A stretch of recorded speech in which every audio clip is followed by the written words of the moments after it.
जोशीमठ का नहीं है बल्कि देवभूमि के कई तीर्थ स्थलों का है। सवाल ये है कि आखिर हिंदुओं की आस्था के प्रतीक माने जाने वाले शहरों का ये हाल किया किसने? इनके गुनहगार कौन है, जिम्मेदार कौन है? इसी को टटोलती हमारी ये स्पेशल रिपोर्ट देखिए।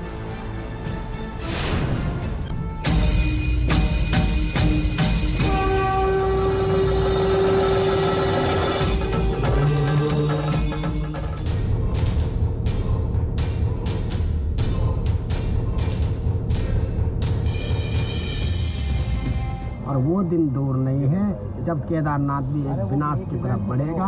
अगर केदारनाथ बद्रीनाथ हमारा नहीं बचेगा तो कुछ भी दुनिया में बचने वाला नहीं है। लेकिन लूज स्नोफॉल है और स्नो ज़्यादा नहीं मेल्ट हो गया तो अल्टीमेटली वाटर जो है नीचे सीपे जो आई गई आपके पास। विकास और विनाश ये दोनों साथ नहीं चलेंगे, विकास और आस्था ये दोनों साथ चलेंगे।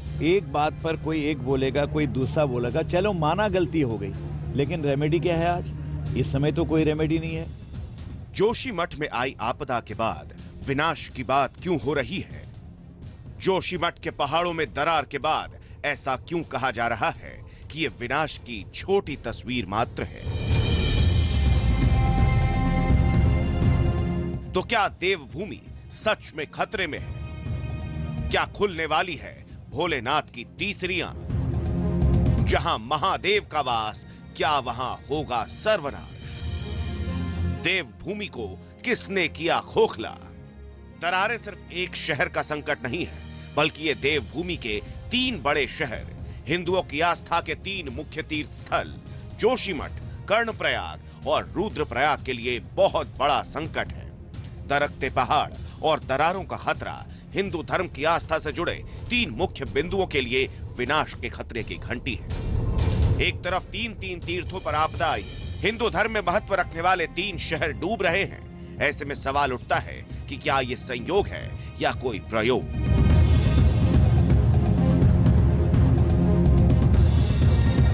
जोशीमठ भगवान बद्री विशाल के धाम का द्वार, वो जोशीमठ जहां आदि शंकराचार्य को दिव्य ज्योति की अनुभूति हुई, वो जोशीमठ जहां भगवान नरसिंह का पावन धाम है। इस धर्म नगरी का दर्द आज पूरी दुनिया देख रही है। लेकिन जोशीमठ में दरारें क्यों आ रही हैं? इसके लिए जिम्मेदार कौन है? इसकी कई वजहें बताई जा रही हैं, जिनमें से सबसे पहला है इसका भूगोल। कि ये सारा का सारा एरिया जो है वो पुराने लैंडस्लाइड की डेब्रीज पे बना हुआ है, तो इसकी जितने यहाँ पे डेवलपमेंट हुए हैं वो सब एक तो अनप्लान्ड है और दूसरी बहुत ही वीक फाउंडेशन पे बने हुए हैं। भूस्खलन से बने शहर पर सालों से मकान बनते रहे, भारी भरकम कंस्ट्रक्शन किया गया, लेकिन आज तक की सभी राज्य सरकारों ने इसे नजरअंदाज किया। पहाड़ों पर आबादी बढ़ती चली गई, लेकिन सीवेज का इंतजाम नहीं किया गया। बताया जा रहा है कि इसी वजह से पहाड़ खोखले होते गए, जोशीमठ की नींव में पानी भरता गया और आज ये नौबत आ गई है। यानी हिंदू आस्था के इस केंद्र को लेकर कोई कभी गंभीर नहीं रहा। सिस्टम और सरकारें दोनों धार्मिक महत्व के स्थल की अपेक्षा करती रही। आज जब विनाश ने दस्तक दी तो गलतियां भी अगर मगर के लपेटे में मानी जा रही हैं। नहीं ठीक है, वो आ गई बात, कह दिया ना, सभी लोग कह रहे हैं नहीं लिया सामने। तो एक बात पर कोई एक बोलेगा, कोई दूसरा बोलेगा, चलो माना गलती हो गई, लेकिन रेमेडी क्या है? आज इस समय तो कोई रेमेडी नहीं है। जोशीमठ में आई आपदा के लिए बड़े विकास कार्यों को भी जिम्मेदार माना जा रहा है, लेकिन समय रहते इन्हें रोका नहीं गया और आज इसका साइड इफेक्ट दिख रहा है कि विकास और विनाश ये दोनों साथ नहीं चलेंगे, विकास और आस्था ये दोनों साथ चलेंगे, विकास और मानव जीवन ये दोनों साथ चलेंगे, विकास और पर्यावरण और प्रकृति ये दोनों साथ चलेंगे, लेकिन विकास और विनाश साथ नहीं चलेंगे। एनटीपीसी के बारे में मैं बताना चाहती हूँ कि मैंने खुद इस प्रोजेक्ट के खिलाफ एफिडेविट दिया है सुप्रीम कोर्ट में। मैंने कहा था ये प्रोजेक्ट इरिवर्सिबल लॉस है, अपूरणीय क्षति है, और पीएमओ के मिनट्स ऑफ मीटिंग है जिसमें उन्होंने फटकार लगाई कि तुम लोग क्यों पागल हुए जा रहे हो इस प्रकार से, क्यों गंगा को क्यों नहीं बचने देना चाहते हो। तब जोशीमठ के संकट की बात नहीं थी। उसके बावजूद एक नई एक्सपर्ट कमेटी आ गई और उसने कह दिया कि 50% तक जो प्रोजेक्ट बन चुके हैं उनको कंप्लीट होने दो, तो उसमें ये प्रोजेक्ट आ गया। ऐसा नहीं है कि आपदा अचानक आई है, बल्कि इसे लेकर कई बार चेतावनियां जारी की गई। साल 1976 में जोशीमठ को लेकर मिश्रा समिति की रिपोर्ट में ऐसी ही घटना की चेतावनी दी गई थी। फरवरी 2022 में जोशीमठ से चंद किलोमीटर की दूरी पर बसे रैनी गांव में ग्लेशियर टूटने के कारण तबाही के बाद जोशीमठ को लेकर अलर्ट जारी किया गया था।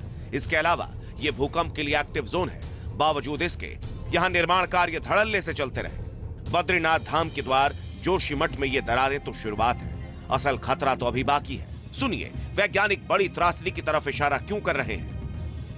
लेकिन लूज स्नोफॉल है और स्नो ज़्यादा नहीं मेल्ट हो गया तो अल्टीमेटली वाटर जो है नीचे सीपेज जो है आई गई आपके पास। अलकनंदा और पिंडर नदी के संगम पर बसा कर्णप्रयाग धार्मिक पंच प्रयागों के तीसरे स्थान पर आता है। यहाँ कर्णशिला और माता उमा का धाम स्थापित है, लेकिन हिंदुओं की आस्था से जुड़ा यह धाम भी विलुप्ति की उल्टी गिनती गिन रहा है। सबूत साक्षात अपनी आंखों से देख लीजिए।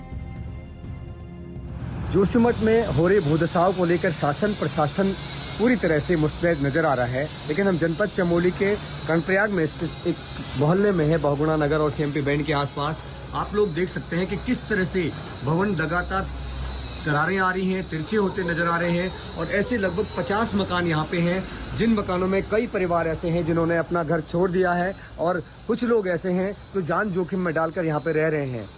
सबकी सरकार से एक मिन्नत है कि गंभीर समस्या जोशीमठ में भले ही हो, लेकिन कर्णप्रयाग में भी इससे कहीं गंभीर समस्या है और इसके भी समाधान को लेकर शासन और प्रशासन को कुछ करने की जरूरत है।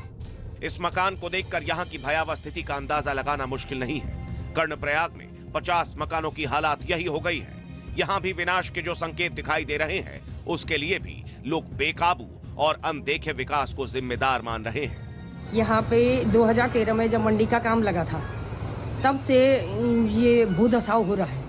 इनकी जो डे नाइट जेसीबी चली, उसके वाइब्रेशन से हमारा मकान पूरा हिल गया है।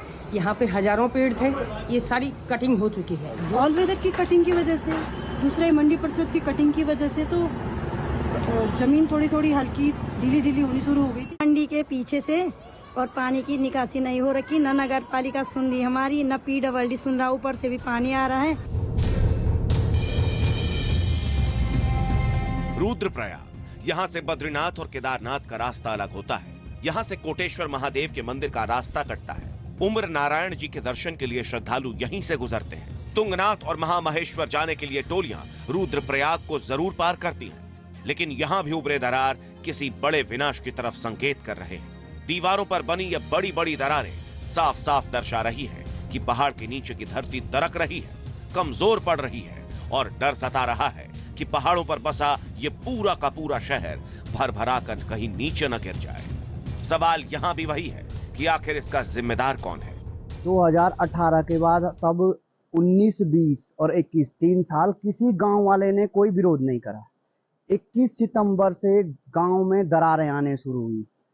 अक्टूबर, नवंबर, दिसंबर 3 महीने तक इन्होंने एक्सेप्ट करा ही नहीं कि हमारे प्रोजेक्ट की वजह से ये दरारें आ रही। तब जाके इन्होंने अपने जो प्रशासन, सारा शासन प्रशासन आया, उसके बाद इस गांव के लोगों को विस्थापन की प्रक्रिया न रखे, बोला चलो इनको मुआवजा देंगे और चलो। महादेव की भूमि पर विनाश की यह संकेत भयावह है और इसके पीछे साधु संतों की अपनी अलग राय है। वहाँ हल्ला हो रहा है, शोर शराबा हो रहा है, मशीनें भी मंदिर के इर्द गिर्द जा रही है। ये बिल्कुल भी परंपरा के खिलाफ है और वो दिन दूर नहीं है जब केदारनाथ भी एक विनाश की तरफ बढ़ेगा। अगर केदारनाथ बद्रीनाथ हमारा नहीं बचेगा तो कुछ भी दुनिया में बचने वाला नहीं है। हिंदू आस्था के केंद्र केदारनाथ धाम की त्रासदी को सबने देखा था, लेकिन आज एक नहीं बल्कि 3 हिंदू धर्म तीर्थ खतरे में है।